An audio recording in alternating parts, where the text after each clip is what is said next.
तो इतने से टाइम में किससे बोलूं जॉब के लिए? समारिया, उससे कह सकती हूँ।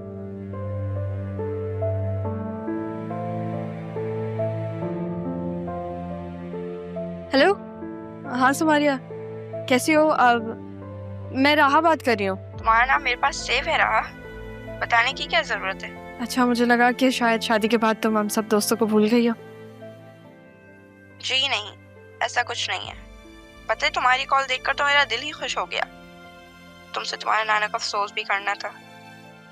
सिर्फ मालदीव गए हुए थे, आ नहीं सकी यार। हाँ, आई अंडरस्टैंड। असल में मैंने तुम्हें एक वजह से कॉल किया। मुझे तुमसे काम है। तुम इतनी संजीदा साउंड क्यों कर रही हो? सब ठीक है ना?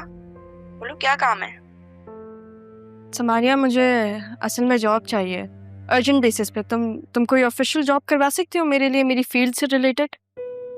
तुमने बीबीए किया हुआ है राहा, और तुम तो अपने नाना जान का बिजनेस ज्वाइन कर सकती हो। जॉब क्यों तलाश कर रही हो? तुम संभाल तो सकती हो, वो सब कुछ तुम्हारे ही तो है।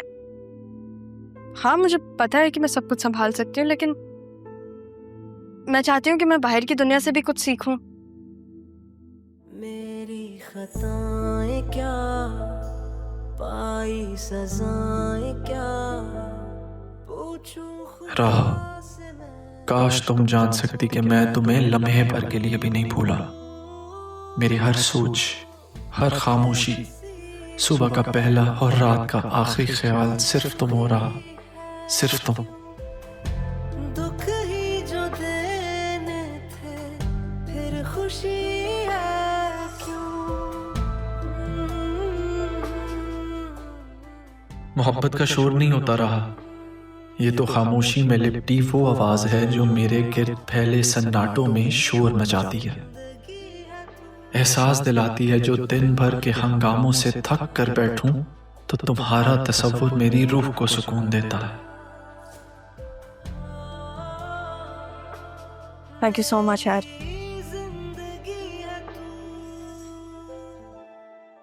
समारिया, तुम मेरे लिए वो उम्मीद बन गई हो जो मैंने अरमान से एक्सपेक्ट किया था।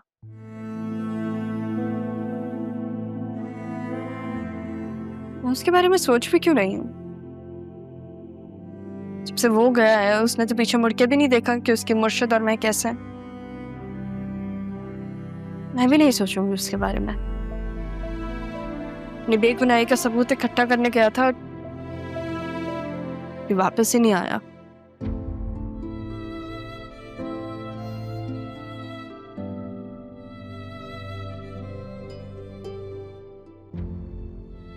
जब तुम हंसती हो तो दुनिया का शोर थम सा जाता है, और अब तुम्हारी मुझसे नाराजगी, तुम्हारी ये खामोशी मेरे अंदर के खालीपन को तुम्हारी गैर मौजूदगी का एहसास दिलाती है। राह, तुम मेरे दिल का वो हिस्सा हो जिस पर कोई कभी भी दस्तक नहीं दे सकता। तुम कहो या ना कहो, मैं तुम्हें अपने हर लम्हे में जीता हूं रहा। बस तुम बेखबर हो, नाराज हो, लेकिन मैं तुम्हें मना लूंगा।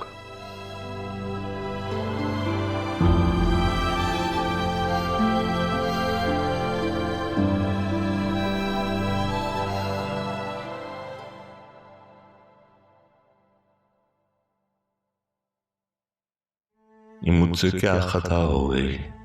मैं हासिया की बातों से उलझकर बाहर न जाता तो आप ही से बात हो जाती, मेरी गलतफहमी दूर हो जाती, माफी मांग लेता मैं उनसे। मेरा दिल क्यों नहीं मान रहा? क्या आप अपने भाई से मिले बिना जा सकती हैं? पापा, मैंने कहा था ना, मुझसे अकेले नहीं संभाला जाए। कुछ भी देखा, आपका बेटा नाकाम हो गया। कहीं इस सब के पीछे वाकई आसिया?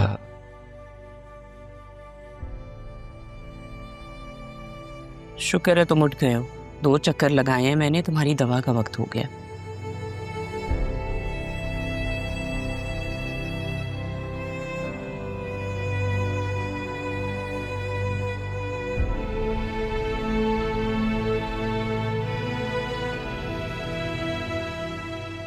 उठो सर, आराम से।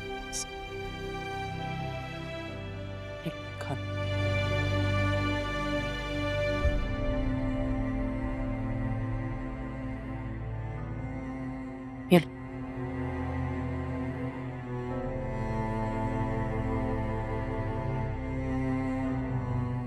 आराम से, आराम से।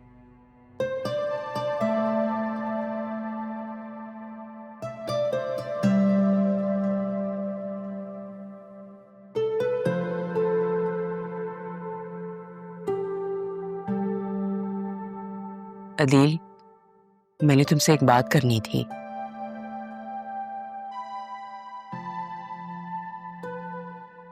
हम लोगों ने ज़रियून को रिस्पॉन्सिबिलिटीज तो दे दी हैं, बॉस भी बना दिया, लेकिन वो ये चाहता है कि बतूल ऑफिस के काम देखे।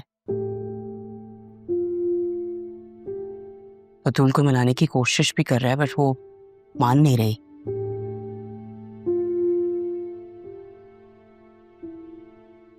ज़रियून और उसके डैड ठीक है, बट तुम्हारी जगह तो नहीं ले सकते हैं। काश रहा होती तो वो संभाल लेती बिजनेस। पापा की भी तो यही ख्वाहिश थी। आसिफ आज नहीं आएगा तो बशीर से कह देती हूँ खाना लगवा देता है। बतूल तुम्हारे पास ही होगी, किसी भी चीज़ की ज़रूरत हो तो उसे बोल देना। मैं थोड़ी देर के लिए बाहर जा रही हूँ, बहुत दिन हो गए हैं कोई अपनी सर्विसेज नहीं करवाई। थोड़ी देर के लिए सैलून जाऊंगी, बट वापस आ जाऊंगी। अपना ख्याल रखना, ओके?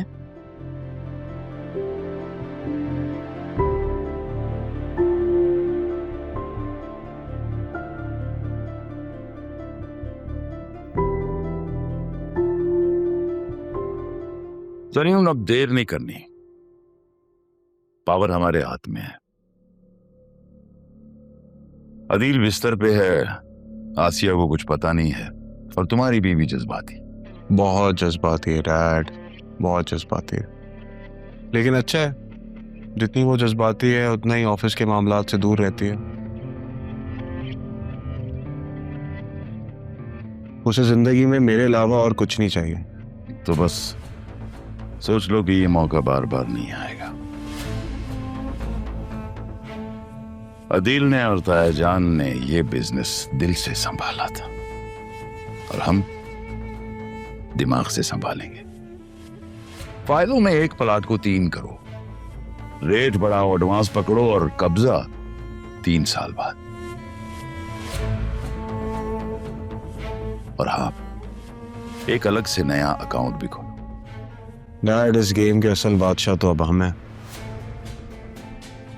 आप टेंशन ना लें, मैंने ऑलरेडी एक अकाउंट बनवा लिया जो ऑफशोर से रजिस्टर्ड है, और उसमें जितनी भी ट्रांजैक्शंस होंगी वो किसी के पकड़ में नहीं आएंगी। वैसे भी हम ख्वाब बेचते हैं, अब ख्वाब पूरे हो या ना हो इसकी जिम्मेदारी तो हमारी नहीं है।